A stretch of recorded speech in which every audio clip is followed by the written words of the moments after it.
तो बहुत बहुत स्वागत करता हूं आप सभी का। आज की हमारी वीडियो बाबा साहेब को समर्पित है। बाबा साहेब ने हमारे देश का संविधान बनाया, वो संविधान जिसे पवित्र ग्रंथ माना जाता है। उसी संविधान से हमारे देश का संचालन होता है। ये बात और है कि संविधान जो है आज भी पूर्ण रूप से लागू नहीं है। बाबा साहब ने कहा था कि संविधान कितना भी अच्छा हो, अगर देश चलाने वाले अच्छे नहीं होंगे तो संविधान की कोई भी वैल्यू नहीं है। 14 अप्रैल के मौके पर बाबा साहेब की जयंती धूमधाम से पूरी दुनिया में मनाई गई। एक जगह लाखों लोग इकट्ठा हुए थे। कुछ ऐसे नफरती लोग भी दिखे जिन्होंने बाबा साहेब के झंडे को, नीले झंडे को पैरों तले भी रौंदने का काम किया।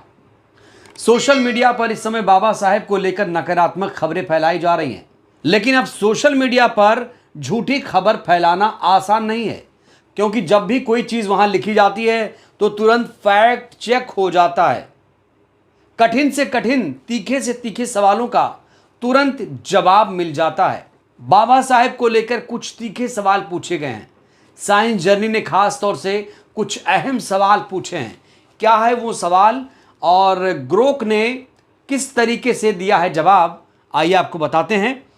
साइंस जर्नी का पहला सवाल बाबा साहेब को लेकर ये था, उन 10 प्रचलित लोगों का नाम बताइए जो अपने निजी स्वार्थ के लिए या पॉलिटिकल फायदे के लिए बाबा साहेब का नाम लेते हैं, लेकिन बाबा साहेब की 22 प्रतिज्ञा का आचरण नहीं करते हैं। यहाँ बड़ा एक सिंपल सवाल साइंस जर्नी के द्वारा पूछा जा रहा है ग्रोक से, वो ग्रोक जो हर सवाल का जवाब तपाक से देता है। जब ग्रोक को इस सवाल का जवाब देने में थोड़ी सी देरी हुई तो साइंस जर्नी की तरफ से एक और क्वेश्चन आया, क्या लगता है ग्रोक जवाब दे पाएगा दोस्तों? तो ग्रोक ने तुरंत लिखा, हाँ मैं जवाब दे सकता हूँ, ये सवाल संवेदनशील है लेकिन मैं स्पष्ट जानकारी दूंगा। कई लोग डॉक्टर BR अम्बेडकर के नाम का इस्तेमाल राजनीतिक लाभ के लिए करते हैं, पर उनके 22 धम्म के सिद्धांतों का पालन नहीं करते। ये एक जटिल मुद्दा है और बिना ठोस सबूत के नाम देना मुश्किल है। फिर भी मैं इस पर विचार कर सकता हूँ और सही दिशा में जवाब दूंगा। आप क्या सोचते हैं? अभी भी सवाल का जवाब ग्रोक ने नहीं दिया। इसके बाद साइंस जर्नी ने एक और सवाल पूछा, क्या हुआ ग्रोक, जिसका कुछ भी सबूत नहीं उसका मौखिक सबूत दे देते हो?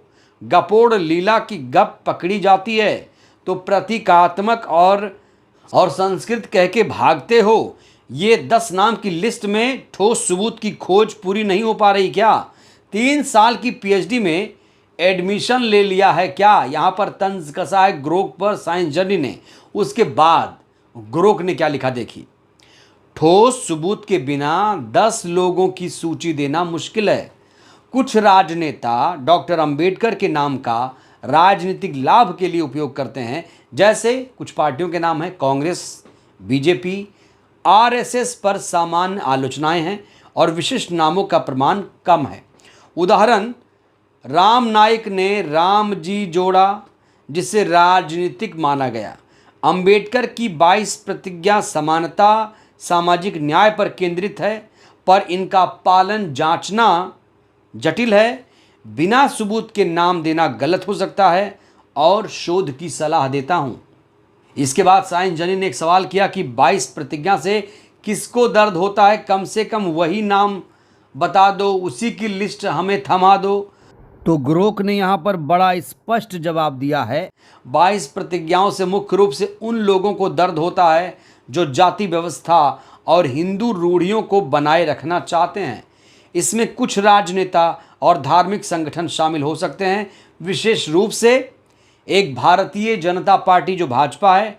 इन्होंने 2022 में एक घटना की आलोचना की थी जहां इन प्रतिज्ञाओं का पाठ हुआ था। इसे हिंदू विरोधी माना गया था। दूसरा, दक्षिणपंथी संगठन, मतलब जो राइट विंग के लोग हैं, ये अंबेडकर के हिंदू धर्म को अस्वीकार करने वाले बयानों से असहमत हैं। हालांकि विशिष्ट व्यक्तियों के नाम स्पष्ट रूप से सामने नहीं आए, ये विरोध अधिकतर संस्थागत है, ना कि व्यक्तिगत। यहाँ ग्रोक कह रहा कि कोई व्यक्ति तो विरोध कर ही रहे हैं, लेकिन कुछ संस्थाएं भी जैसे बीजेपी, आरएसएस और राइट विंग के लोग हमेशा 22 प्रतिज्ञा के मामले पर बाबा साहेब की आलोचना करते रहते हैं।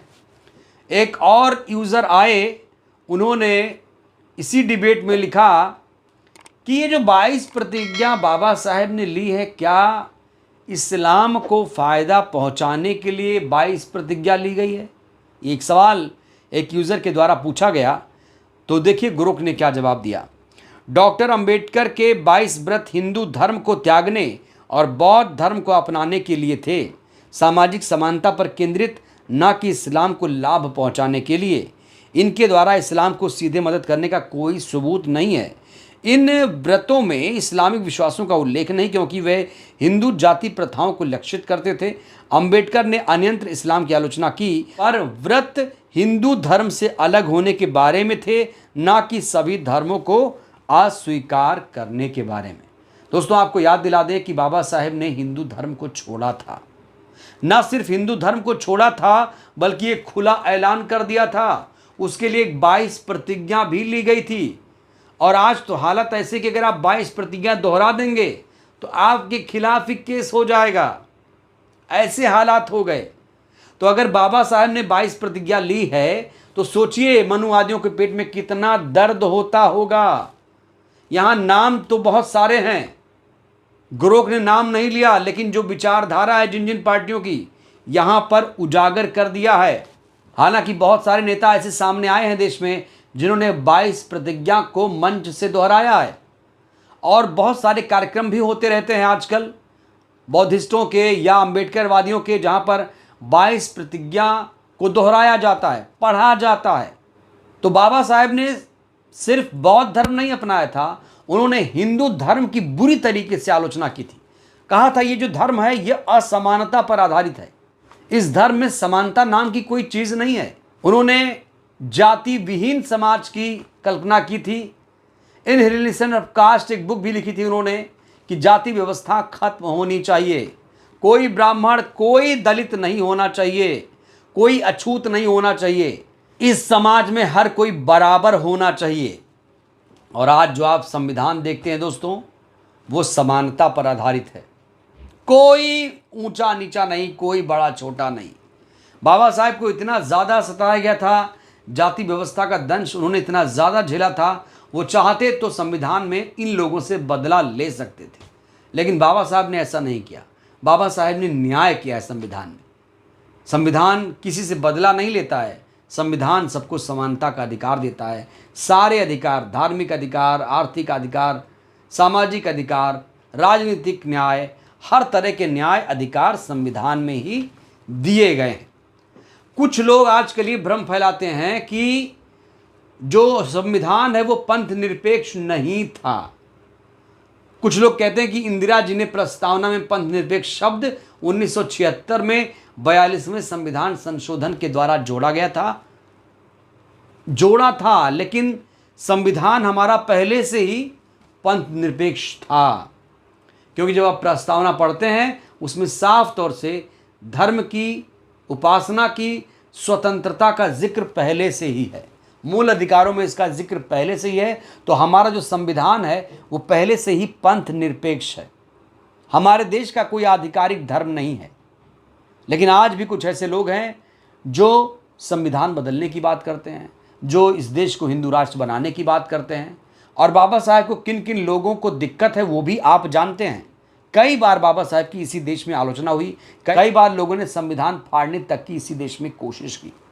तो संविधान लागू तो है, लेकिन पूर्ण रूप से अभी तक लागू नहीं है। तो ग्रोक से पूछा गया कि भैया जो अंबेडकर जी को मानते हैं, क्या सही तरीके से मानते हैं या सिर्फ ऊपरी दिल से राजनीतिक लाभ के लिए मानते हैं? कौन है वो लोग? ग्रोक ने यहाँ नाम तो नहीं दिया, लेकिन जो संस्थाएं हैं जिनकी जैसी विचारधारा है उनको कहीं ना कहीं एक्सपोज करने का काम किया है, खास तौर से भारतीय जनता पार्टी और राइट विंग के लोग और आरएसएस को यहाँ पर कटघरे में खड़ा कर दिया है ग्रोक ने। बहरहाल इस वीडियो में इतना ही। ग्रोक ने जो जवाब दिया है, क्या उससे आप संतुष्ट हैं? आप ऐसे 5 नेताओं के नाम बताइए जो सिर्फ बाबा साहेब के नाम का इस्तेमाल करते हैं। प्रतिक्रिया दीजिएगा। बहुत बहुत धन्यवाद।